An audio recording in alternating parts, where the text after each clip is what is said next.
अब हम पढ़ने जा रहे हैं वैद्युत क्षेत्र।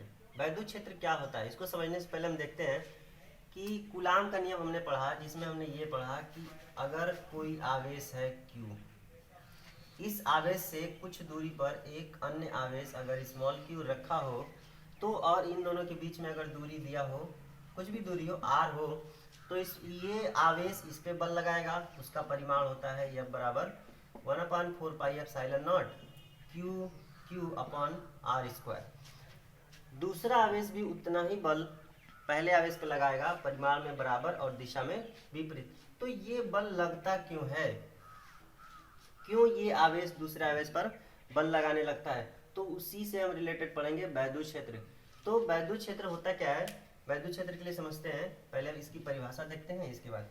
तो वैद्युत क्षेत्र किसी आवेश के चारों ओर का वह क्षेत्र है, मतलब वैद्युत क्षेत्र किसी आवेश के चारों ओर का वह क्षेत्र है जिसमें रखा अन्य आवेश उसके वैद्युत प्रभाव का अनुभव करता है। जैसे मान लीजिए कोई आवेश है Q1 और इससे इसका अगर कोई क्षेत्र है, जैसे सपोज दैट ये इसका क्षेत्र हो गया, और इस क्षेत्र में अगर कोई भी आवेश रखेंगे, तो अगर कोई भी आवेश रखेंगे तो पहला वाला आवेश दूसरे वाले पर बल लगाएगा या दूसरा वाला आवेश भी पहले आवेश पर बल लगाएगा। अगर ये वाला आवेश उठा करके यहाँ रख देते हैं तो उस पर बल नहीं लगता है। इसका मतलब ये है कि कुछ लिमिट है जिसके अंदर ही ये वाला आवेश बल लगाता है दूसरे आवेश पर, तो उस लिमिट को ही, उस सीमा को ही कहते हैं वैद्युत क्षेत्र। तो इसकी परिभाषा हमने देखी कि वैद्युत क्षेत्र किसी आवेश के चारों ओर का वह क्षेत्र है जिसमें कोई अन्य आवेश वैद्युत बल का या वैद्युत प्रभाव का अनुभव करता है। वैद्युत बल रेखाएं, इससे पहले देखे हैं वैद्युत क्षेत्र। तो वैद्युत क्षेत्र जिसके कारण भी होता है उसकी जिम्मेदार वैद्युत बल रेखाएं ही हैं। तो पहले इनको समझते हैं होती क्या है। वैद्युत बल रेखाएं किसी वैद्युत क्षेत्र में खींची गई वे काल्पनिक निष्कोण वक्र हैं। वे काल्पनिक निष्कोण वक्र है, मतलब ये रेखाएं आपको दिखाई नहीं देती हैं, केवल काल्पनिक है, केवल कल्पना की गई है। निष्कोण वक्र है, निष्कोण वक्र का मतलब ये होता है कि ये रेखाएं खुद में कभी कोई कोण नहीं बनाएंगी। जैसे एक हो गया ये, तो ये एंगल बन गया, लेकिन एक होता है ये, तो ये एंगल नहीं बना। तो वो वैद्युत बल रेखाएं इस तरह की रेखाएं हैं, इस तरह की रेखाएं नहीं है। मतलब निष्कोण काल्पनिक वक्र हैं जिन पर वैद्युत क्षेत्र में स्थित स्वतंत्र व पृथक्कृत धन परीक्षण आवेश गति करता है। मतलब उस बल रेखाओं पे अगर कोई धन परीक्षण आवेश रख देंगे तो वो जिस दिशा में गति करेगा उधर की तरफ ही बल रेखाएं होती हैं। अब ये एक नया चीज आ गया, धन परीक्षण आवेश क्या होता है। तो धन परीक्षण आवेश एक काल्पनिक आवेश होता है जिसको Q0 से प्रदर्शित करते हैं, जिसे Q0 से प्रदर्शित करते हैं, और इसकी प्रकृति होती है धनात्मक। धन परीक्षण आवेश का मतलब यही हुआ, Q0 से प्रदर्शित करेंगे और ये इसकी प्रकृति होगी धनात्मक, और ये बहुत ही कम मान का आवेश होता है। और दूसरी चीज ये काल्पनिक आवेश होता है, मतलब इसकी हम केवल कल्पना करते हैं किसी भी निगमन को करने के लिए या किसी भी चीज को परिभाषित करने के लिए। तो समझ में आ गया होगा वैद्युत बल रेखाएं होती क्या है। वैद्युत बल रेखाएं किसी वैद्युत क्षेत्र में खींची गई वह निष्कोण काल्पनिक वक्र हैं जिन पर वैद्युत क्षेत्र में स्थित स्वतंत्र व पृथक्कृत धन आवेश गति करता है। अब हम पढ़ेंगे वैद्युत बल रेखाओं के गुण। तो वैद्युत बल रेखाओं के क्या क्या गुण होते हैं ये हम पढ़ेंगे इसके बाद। वैद्युत बल रेखाओं के गुण। वैद्युत बल रेखाओं के कुछ गुण होते हैं जिसमें हम पढ़ने जा रहे हैं, कुछ निम्नलिखित गुण हैं। पहला है वैद्युत बल रेखाएं धनावेश से चलकर ऋण आवेश पर समाप्त हो जाती हैं। मतलब ये कि अगर यहाँ पे कोई धनावेश रखे हैं +Q है और यहाँ पे कोई -Q है, तो वैद्युत बल रेखाएं यहाँ से निकलेंगी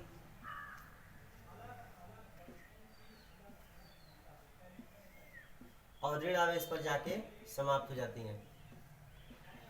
मतलब सदैव धन आवेश से निकलेंगी और ऋण आवेश पे आएंगी। तो पहला ये गुण हो गया कि वैद्युत बल रेखाएं धनावेश से चलकर ऋण आवेश पर समाप्त होती हैं। दूसरा है वैद्युत बल रेखाएं खुला वक्र होती हैं। कहने का मतलब ये कि वैद्युत बल रेखाएं धन आवेश से निकलेंगी तो ऋण आवेश पर जाके समाप्त हो जाएंगी, न कि दोबारा यहाँ से निकलेंगी। ऐसा कभी नहीं बनाती हैं। वैद्युत बल रेखाएं सदैव खुला वक्र होती हैं, जैसे एक गई फिर माइनस पे जा करके समाप्त हो जाएगी। अगला है वैद्युत बल रेखा के किसी भी बिंदु पर खींची गई स्पर्श रेखा। जैसे ये वैद्युत बल रेखा हमने मान लिया कि ये वैद्युत बल रेखा है जो इधर की तरफ जा रहा है। तो वैद्युत बल रेखा के किसी भी बिंदु पर खींची गई स्पर्श रेखा, सपोज दैट ये बिंदु ए है, खींची गई स्पर्श रेखा ये हो गई इसकी स्पर्श रेखा, उस बिंदु पर वैद्युत क्षेत्र की दिशा को प्रदर्शित करती है। अगर यहाँ पे कोई धन परीक्षण आवेश Q0 रखते हैं, बिंदु ए पर अगर कोई धन परीक्षण आवेश Q0 रखेंगे तो इस पर लगने वाले बल की दिशा ये होगी जो स्पर्शी की दिशा होती है। अब ये इधर क्यों? क्योंकि बल रेखाएं यहाँ से निकली रही होंगी और माइनस की तरफ जा रही होंगी। तो किसी भी बिंदु पे अगर हम यहाँ की बात करें, ये बिंदु बी की बात करें, तो यहाँ पे अगर हम कोई स्पर्शी खींचते हैं, ये स्पर्शी हो गया, तो यहाँ पे अगर परीक्षण आवेश रखेंगे तो इस पर लगने वाले बल की दिशा इस साइड की तरफ होगी। तो ये कह सकते हैं कि किसी भी बल रेखा के किसी भी बिंदु पर खींची गई स्पर्श रेखा उस बिंदु पर वैद्युत क्षेत्र की दिशा को या परीक्षण आवेश पर लगने वाले बल की दिशा को प्रदर्शित करती है। नंबर अगला है वैद्युत बल रेखाएं एक दूसरे को कभी काटती नहीं है। इसको समझ लेते हैं। वैद्युत बल रेखा जैसे दो बल रेखाएं हैं तो वो एक दूसरे को कभी काटेंगी नहीं। जैसे ये प्लस हो गया तो यहाँ से एक निकला, यहाँ से एक निकला, ऐसे निकलेगा। अब ऐसा नहीं होगा कि यहाँ से बल रेखा निकली ऐसे क्रॉस कर दी, ऐसा कभी नहीं हो सकता। अगर ऐसा होता, मान लीजिए कि ये एक बल रेखा हो गई और एक दूसरी बल रेखा हो गई, ये दोनों अगर एक बिंदु पे काटती, वैद्युत बल रेखा एक दूसरे को कभी काटती नहीं है। अगर काटती तो कटान बिंदु पर अगर हम स्पर्शी खींचे इस वाली रेखा पर तो ये हो गई इसकी स्पर्शी, इस वाली रेखा पर खींचे तो ये हो गई स्पर्शी। तो यहाँ पे अगर कोई धन परीक्षण आवेश रखते हैं तो एक ही बिंदु पर रखे आवेश पर दो बल की दिशाएं दिखा रही हैं, एक इस दिशा में और एक इस दिशा में। ऐसा नहीं हो सकता। किसी भी बिंदु पर अगर कोई परीक्षण आवेश रखेंगे तो उस पर सदैव एक ही दिशा को प्रदर्शित करेगी।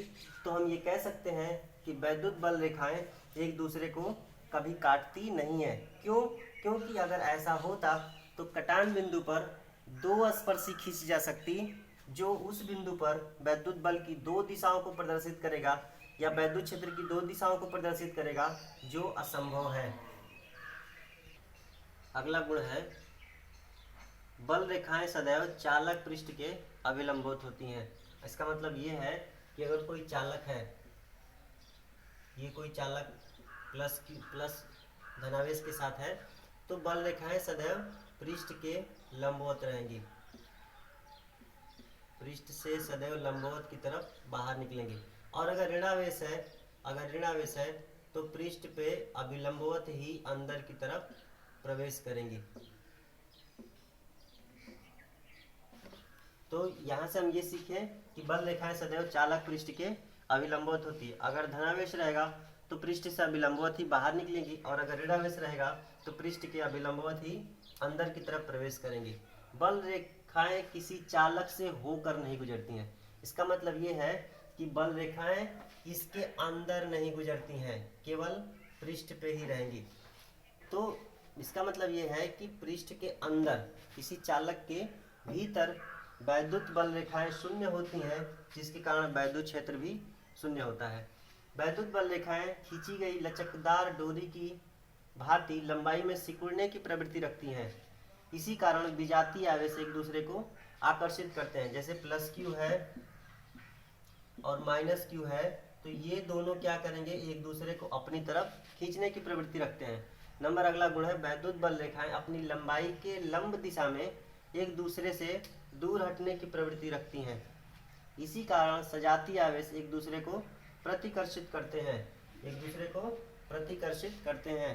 तो ये मान लें प्लस क्यू आवेश है और दूसरा भी प्लस क्यू आवेश है, तो ये एक दूसरे को बाहर की तरफ बल लगाएंगे, या दोनों ही ऋण आवेश है तब भी ये एक दूसरे को बाहर की तरफ बल लगाएंगे। तो यहाँ से हम ये देखते हैं कि विजातीय आवेश अगर है तो वे एक दूसरे को आकर्षित करेंगे, और अगर सजातीय आवेश है, या दोनों प्लस रहे या दोनों माइनस रहे, तो ये एक दूसरे को प्रतिकर्षित करेंगे। अगला इसमें एक चीज समझ लेते हैं, एक समान वैद्युत क्षेत्र, क्षेत्र का क्या मतलब होता है। तो सीधा सा मतलब ये होता है कि जहां पर किसी भी बिंदु पर अगर एक समान वैद्युत क्षेत्र है तो वहां पर बल रेखाएं परस्पर समांतर और समान दूरी पर रहेंगी।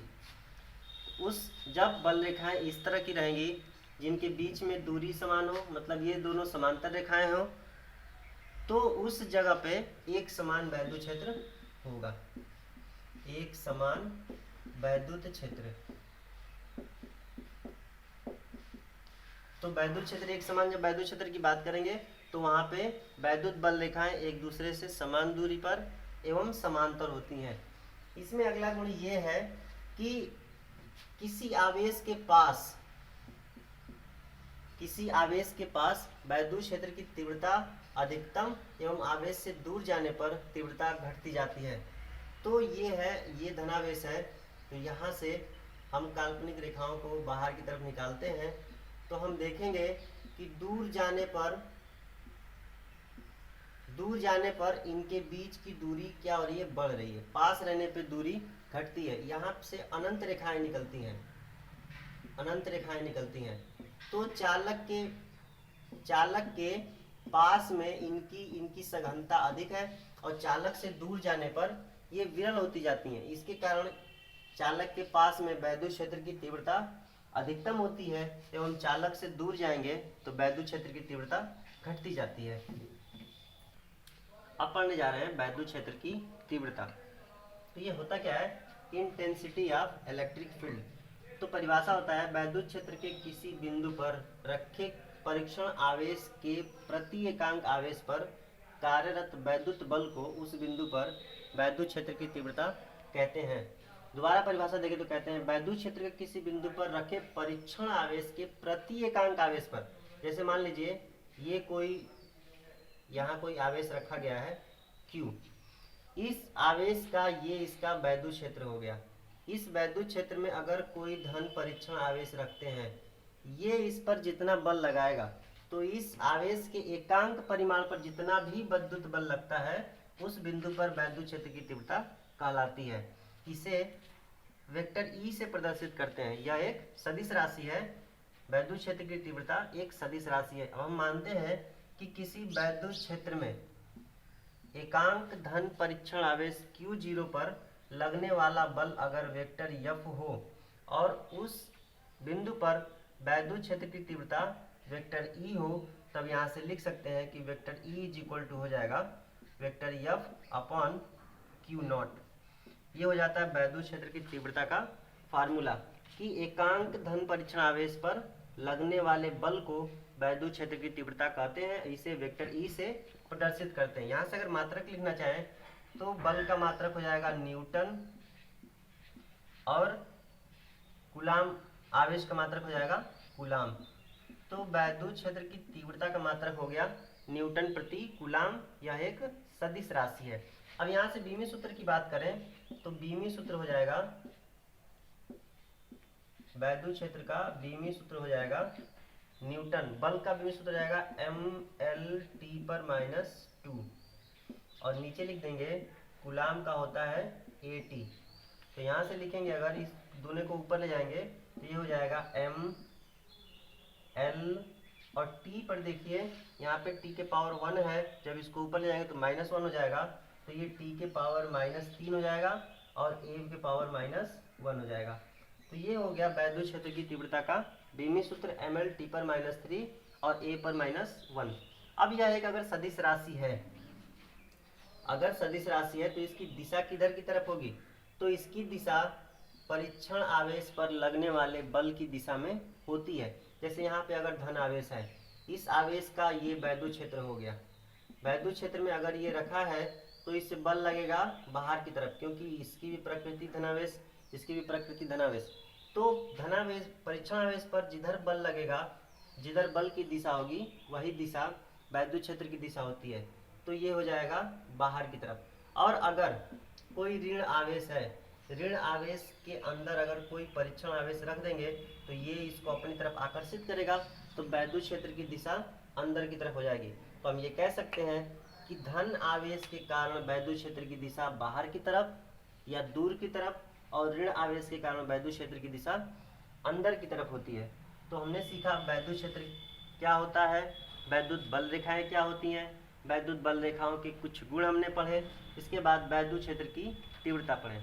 अब इसके बाद पढ़ेंगे कि अलग अलग आवेशों के कारण, कोई चालक तार के कारण या वैद्युत द्विध्रुव के कारण वैद्युत क्षेत्र की तीव्रता कितनी होती है।